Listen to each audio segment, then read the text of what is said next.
Após Meta, STF decide não esperar Congresso e acelera a regulação de redes sociais.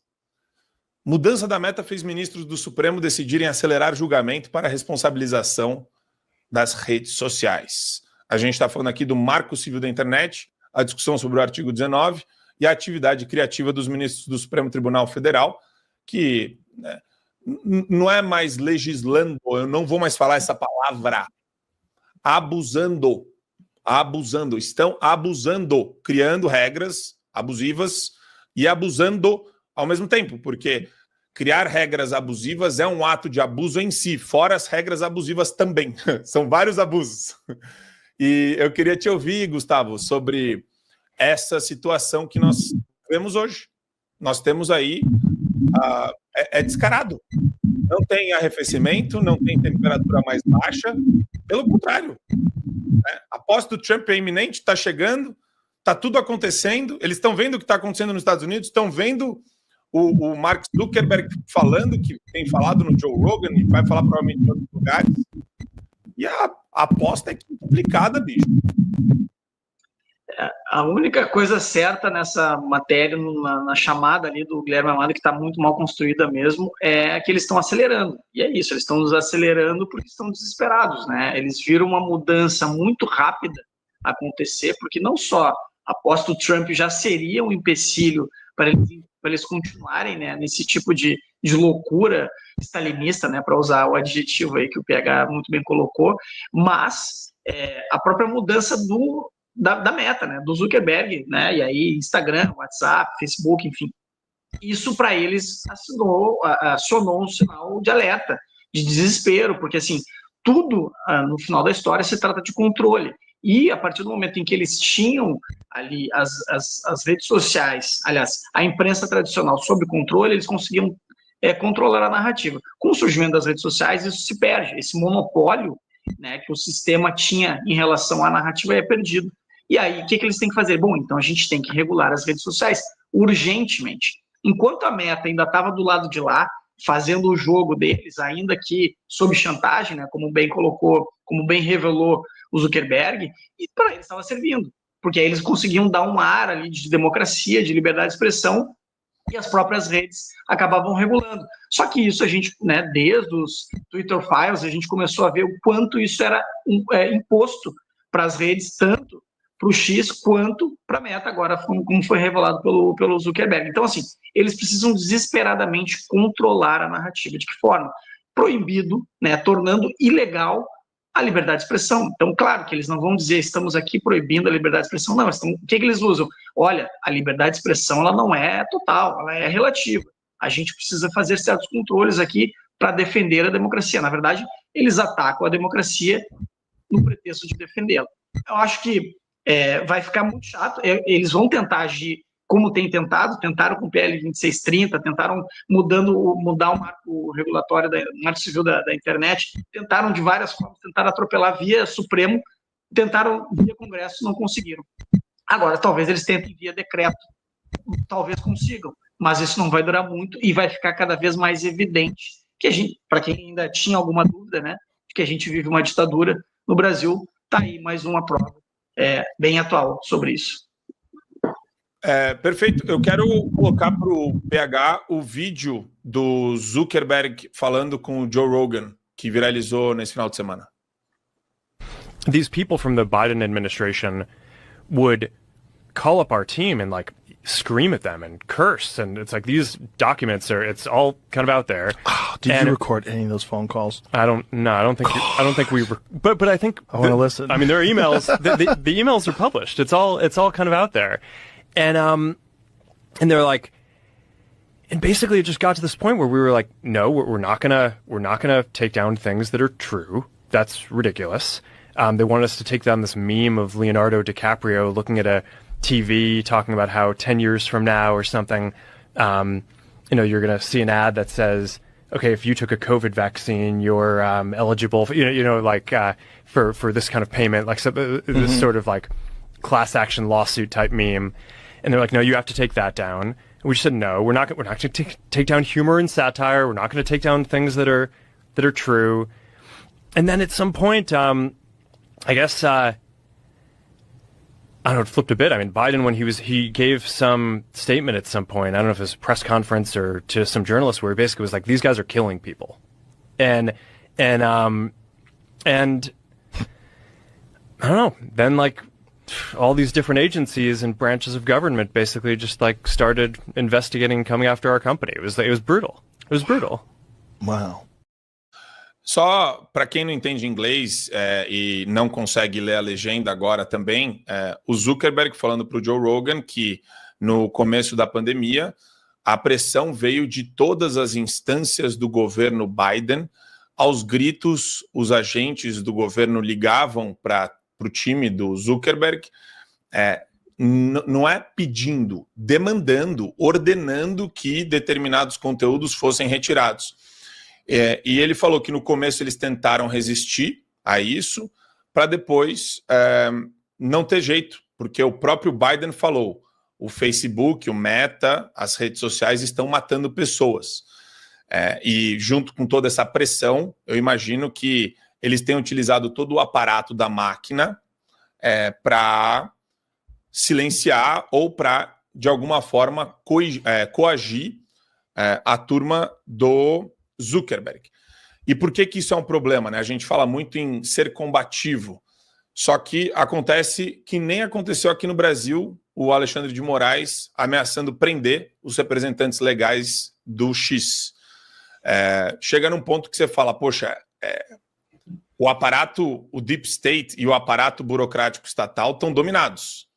O que a gente faz? Né?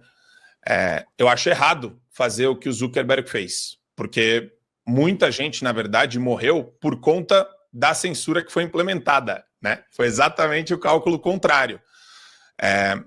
E muita gente foi desmonetizada, foi caçada, foi perseguida por conta disso. E hoje a gente vê, inclusive, todo o fluxo de conhecimento e de informação indo exatamente para as teses que eram defendidas pelas pessoas que tinham ceticismo sobre a qualidade das vacinas e por aí vai, da imunização. Mas, PH, queria te ouvir sobre esse trecho da entrevista. Sim. Marco, até peço desculpas aqui, meu cara, às vezes parece que eu possa estar tentando utilizar o programa para poder fazer merchan o tempo inteiro, mas não é, tá? Mas eu vou ser obrigado aqui a falar desse livro que eu escrevi também com meu amigo Ivan Kleber, Os Estados Unidos e o Partido das Sombras, tá? Porque isso daqui é o método que nós descrevemos nesse livro que foi lançado em 2021, tá? E nesse livro, que o pessoal encontra aí na livraria do Fio Diário, a gente demonstra como o Partido das Sombras, que é uma organização piramidal que tem no topo dessa pirâmide George Soros, a sua ideologia que ele ali pegou do Karl Popper, né, das sociedades abertas, não é à toa que ele tem a Open Society Foundation, como ele populou e tomou por dentro o Partido Democrata. E nesse livro aqui, a gente demonstra todo o esquema que foi montado por essa estrutura dentro do vácuo que existe entre aquilo que é crime, aquilo que não é crime, aquilo que não está muito bem especificado na lei. Eles utilizaram esses corredores para poder fazer as pressões, inclusive usando dinheiro, e não estou falando de corrupção, estou falando de criar uma estrutura, que é o tema que nós estamos batendo aqui nesse programa hoje, né, desde o início, a criação dessa estrutura de ação, de como se trabalhar, e a partir disso fez toda uma pressão que influenciou entre TVs tirar um presidente em exercício do ar, como a TV americana fez com Trump, censurar um presidente americano e fazer pressão em todos os sentidos para que isso acontecesse. Existe um método, existe uma forma que isso foi feito, né? E nós dissecamos isso e está nesse livro aqui. Então, para quem quiser entender mais a fundo esse ponto, é extremamente importante. Agora, para finalizar o comentário, Marco, o que eu queria trazer aqui? Eu vejo muitas pessoas nessa questão do Mark Zuckerberg falando, mas eu confio nele, mas eu não confio, mas será que... Gente, a questão é que a gente tem que levar em consideração, não importa as motivações do Mark Zuckerberg, eu tenho até análises sobre isso, mas o que importa são os fatos que ele trouxe. independe se ele está mentindo ou não, os fatos que ele trouxe, como isso é corroborado na realidade, o que isso mostra e o que isso demonstra do que está acontecendo no mundo inteiro, principalmente quando ele fala de tribunais secretos na América Latina, né? Tribunais que estavam ali criando comitês para cercear o direito de fala de pessoas por questões políticas e não de fake news. E veja só tudo isso que aconteceu lá no Brosel, né, na América do Leste, porque no Brasil tá tudo bem, né? Lá no Brosel nós temos aí um Supremo autoritário, no Brasil jamais. Então, é isso que nós temos que ver.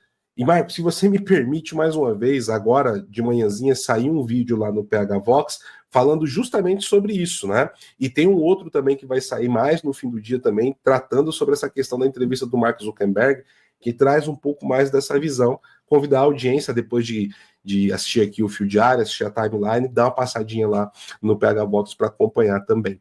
A gente vai falar um pouco mais sobre isso, o conteúdo já está produzido. Muito bom. Eu acho que a gente tem o Daniel, será? Daniel já está na área, time, ou ainda não? Só para eu dar um recado para nossa audiência, vamos ver aqui. Eu acho que ainda não. Tá, daqui a pouco ele entra. Mas a gente tem ainda algumas pautas extremamente importantes.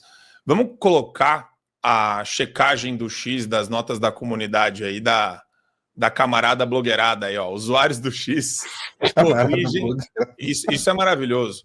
Corrigem Globo News sobre notas da comunidade. A gente tem o print, não. Eu quero o print do post, que é o que importa para nós aqui. Será que tem aí? Não.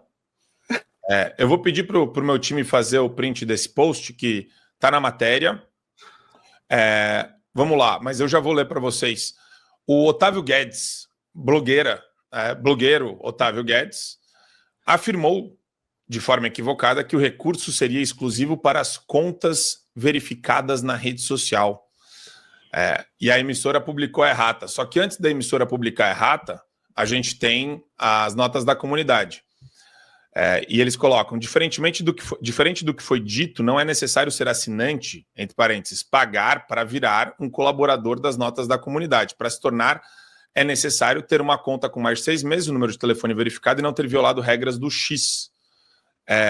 Tem o vídeo, vamos colocar o vídeo deles falando sobre isso. O que é notas da comunidade? Por exemplo, no X, só pode dar nota da comunidade quem é verificado. Verificado aquele pontinho azul e você tem que pagar por isso. Então, não é bem comunidade, é de pagantes, é de assinantes, né? Então, há uma diferença já aí... O que já, desculpa te interromper, o que já altera a amostra, né? Porque, assim, quem topa pagar... não estou dizendo que é todo mundo, mas muita gente que é entusiasta com o X e com o Elon Musk.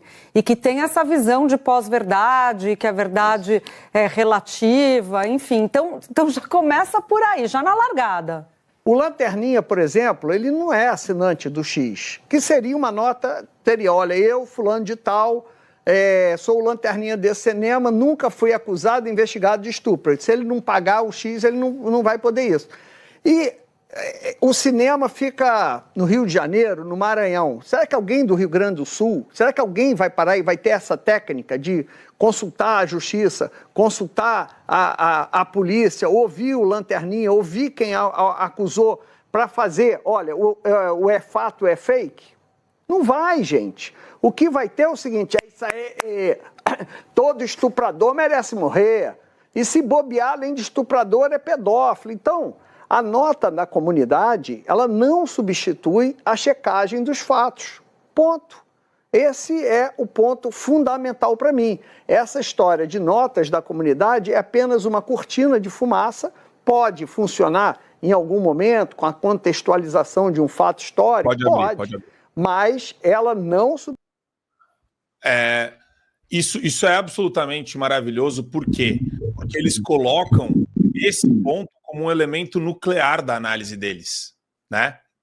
E você vê que eles são totalmente ignorantes com relação ao funcionamento das redes, e é uma coisa que não é matemática aplicada, não é física nuclear, não é, né, física quântica. A gente está falando de O cara, para entender como é que funciona as notas da comunidade, ele lê um texto de 3 minutos ali para entender como funciona. Mas é muito interessante pegar o pessoal no pulo, hein, Gustavo, nesses casos, porque a retórica é igual a da turma do ICL. Pessoas irão morrer. É igual a do Flávio Dino quando ele sambou nos caixões das crianças assassinadas em Blumenau. Fake news mata, desinformação mata. Enquanto isso, eles são, né, eles mesmos os maiores difusores e promotores de mentira e propaganda. Sem dúvida, Marco. E o grave nisso tudo, assim, além da invertida óbvia, e é legal de ver eles tomando uma invertida assim, clássica dessas, é o seguinte: olha a naturalidade com que ele fala uma mentira em rede nacional. E é pela colega.